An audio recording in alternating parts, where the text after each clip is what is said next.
इस वीडियो में दी गई जानकारी सामग्री गणना की प्रामाणिकता या विश्वसनीयता की गारंटी नहीं है। सूचना के विभिन्न माध्यमों ज्योतिष, पंचांग, प्रवचनों, धार्मिक मान्यताओं, धार्मिक ग्रंथों आदि से संकलित करके यह सूचना आप तक प्रेषित की गई है। हमारा उद्देश्य सिर्फ सूचना पहुंचाना है। पाठक या उपयोगकर्ता इसे सूचना समझकर ही ले। इसके अतिरिक्त इसके किसी भी तरह से उपयोग की जिम्मेदारी स्वयं उपयोगकर्ता या पाठक की ही होगी। नमस्कार दोस्तों, स्वागत है आपका हमारे YouTube चैनल सांसारिक जानकारी पर। हम आपको यहाँ पंडित प्रदीप जी मिश्रा द्वारा बताए गए उपाय जो वे अपनी कथा में बताते हैं, उनकी जानकारी देते हैं ताकि आपको एक ही जगह पर ही सारे उपाय मिल जाए। गुरु जी के बताए गए उपाय श्री शिव पुराण से जाने गए होते हैं, इसलिए निसंदेह भगवान शिव पे विश्वास रख कर करे। इस पुराण में शिव जी को वात्सल्य, दया और करुणा की मूर्ति के रूप में महिमामंडित किया गया है। इस पुराण का पाठ करने से भक्तों के अंदर भी ऐसे ही गुणों का संचार होता है, यानी भक्तों का चरित्र भी भगवान शिव की ही तरह बनने लगता है। जो भक्त शिव पुराण का विधि पूर्वक पाठ करते हैं, वो जीवन मरण के चक्र से भी मुक्ति पा जाते हैं। भगवान विष्णु को गुरुवार का दिन अति प्रिय है। विवाहित और अविवाहित महिलाएं गुरुवार के दिन व्रत रख श्रद्धा भाव से भगवान विष्णु की पूजा करते हैं। इस व्रत के पुण्य प्रताप से व्रती की सभी मनोकामनाएं पूर्ण होती हैं। ज्योतिषियों की माने तो कुंडली में गुरु मजबूत होने से विवाहित स्त्रियों को सुख और सौभाग्य की प्राप्ति होती है। आपको बता दें कि गुरुवार के दिन भगवान विष्णु की पूजा करने से उनकी विशेष कृपा बरसती है। तो आइए हम आपको गुरुवार के दिन किए जाने वाले कुछ उपायों के बारे में बताते हैं, जिससे धन, कर्ज, रिश्ते और सेहत से जुड़ी कई समस्याएं खत्म हो जाएंगी। कि घर की वो 4 मर्यादा कौन सी है?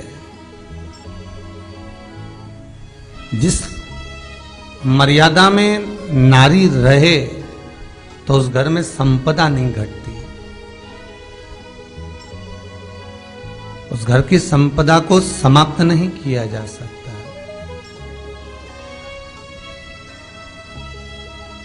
चार मर्यादा माता लक्ष्मी, मां सरस्वती के सामने माता पार्वती जी से पूछ रही है।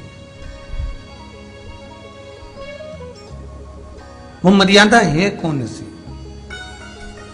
जिस मर्यादा के बल पर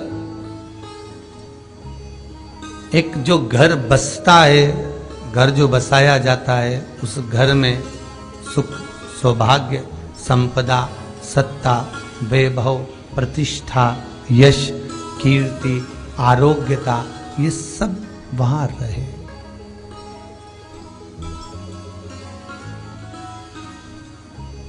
पहला, मां पार्वती ने माता लक्ष्मी को कहा, अतिथि देवो भव।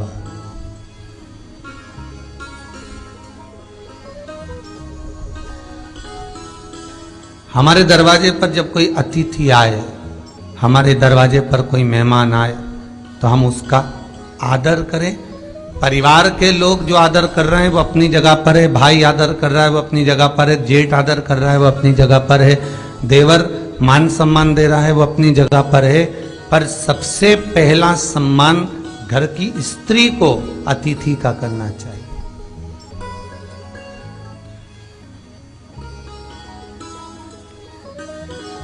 सास के मेहमान आ गए, पहचान वाले, बहुवन मालूम पड़े अपने कमरे में बैठी हुई है। मेहमानों ने आकर पूछ लिया, क्यों बहू नहीं दिख रही? बस आ रही होगी। सास गई, रसोई घर में से पानी लाकर पिला दिया।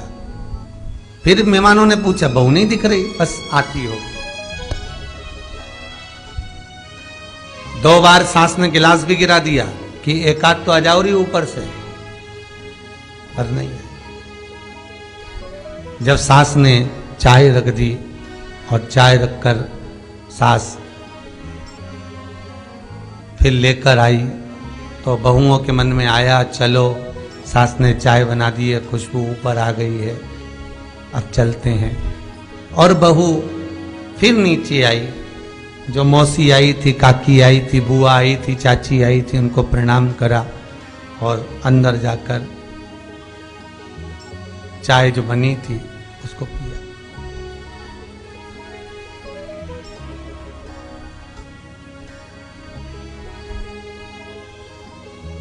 एक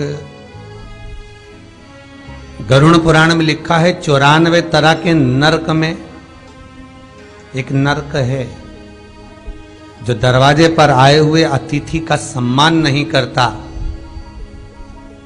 उसको जल नहीं पिलाता, उसका मान सम्मान नहीं देता, उसका आतिथ्य नहीं देता, उसके लिए भी एक नरक रखा गया है।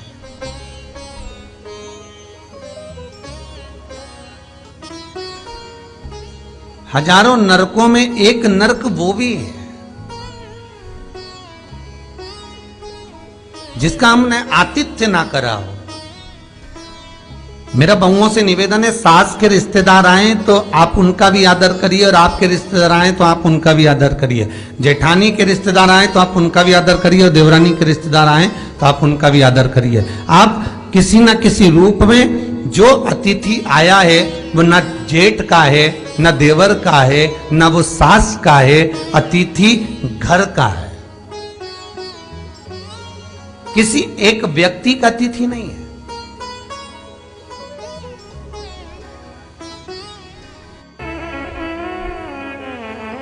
बड़ी बहू सोचे कि मैं घर की बड़ी, बड़े परिवार की, मेरे पास में बहुत धन दौलत, मैं काहे को गिनूं किसी मेहमान को। छोटी बहू सोचे मैं काहे को गिनूं, मंजिली सोचे मैं काहे को गिनूं, संजिली सोचे मैं काहे को गिनूं।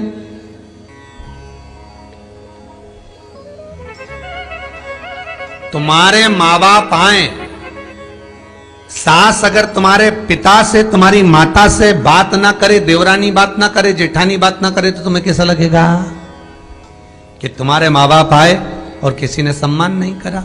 उसी तरह सास के रिश्तेदार आए, तुम सम्मान नहीं करोगी तो उसको कैसा लगेगा। फिर तुम्हारे घर के आए, वो सम्मान ना करे तो तुम्हें कैसा लगेगा। आतिथ्य, घर में कोई भी आए वो सबके लिए। दूसरा क्रम बताया, घर के दरवाजे पर जो तुलसी का पौधा होता है, जीवन में सबसे पहले अगर दुख आता है, तकलीफ आती है, कष्ट आता है, बीमारी आती है, रोग आता है, कोई बड़ा घटना घटने वाली होती है, कोई बड़ा कष्ट आने वाला होता है, तो लक्ष्मी जी से माता पार्वती कह रही है, घर में जो तुलसी का पौधा होता है सबसे पहले घात उसी पर होती है।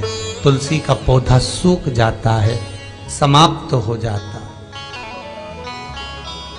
उसके डालियां मुरझा जाती हैं, नीचे लटक जाती है, मंजरी झुक जाती है, या तुलसी के कुंडे में जो मिट्टी है उसमें फफूंद पड़ जाती है।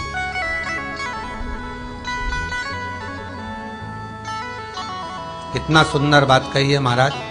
तुलसी के क्यारे में, पद्म पुराण, तुलसी के क्यारे में जो हम जल डालते हैं, वो जल हमने जब डाला और वो जल अगर नीचे गिर रहा है, उसका भी दोष वर्णन है महाराज, उसका भी दोष हमारे शास्त्रों में वर्णित किया गया। तुलसी के क्यारे में अगर जल डाल रहे हैं और वो जल जमीन पर बह रहा है, गिर रहा है, उसका भी दोष है।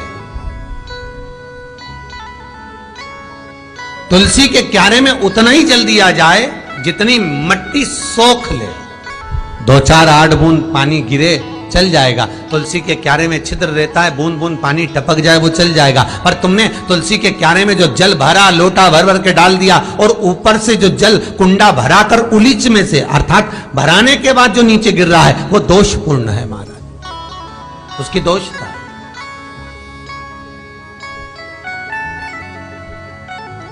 वो दोष देने। तो लक्ष्मी से माता पार्वती जी कह रही हैं कि दूसरा क्रम है घर में वैभव, लक्ष्मी, संपदा, प्रतिष्ठा, यश, आरोग्य को पाने के लिए तुलसी के क्यारे की आराधना, तुलसी के कुंड को नमन करना।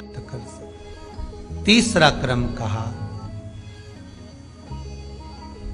घर में चाहे नल लगा हो, चाहे आरओ का प्लांट लगाओ, पानी का, घर में छोटा छोटा आरओ प्लांट लगा रहता है।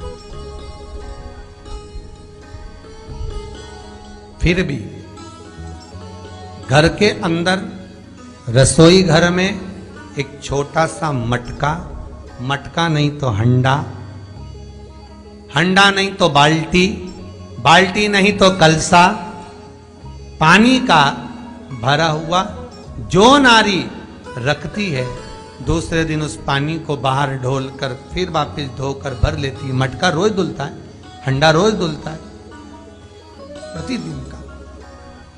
जितना जल उस पात्र में रहता है, भरता है, ऐसे ही घर में संपदा बढ़ती, 3 क्रम बढ़ती।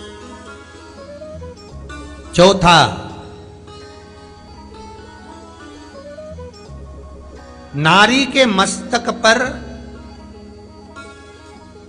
जो चीर होता है, ये पूर्वज, इसी चीर से कथा प्रारंभ हुई थी और वहीं पर पहुंच गई। लक्ष्मी पार्वती के संवाद पर चल रही है महाराज। मस्तक पर जो चीर होता है, मस्तक पर जो वस्त्र होता है, वो वस्त्र पूर्वजों का, पितरों का, कुल देवी देवताओं का आशीर्वाद। तो दोस्तों, यहाँ पे हमारी वीडियो समाप्त हुई। उम्मीद करती हूँ हमारी ये जानकारी आपको जरूर पसंद आई होगी। हमारी वीडियो को लाइक जरूर करें और हमारे चैनल को सब्सक्राइब और शेयर करना ना भूले। जय श्री राम,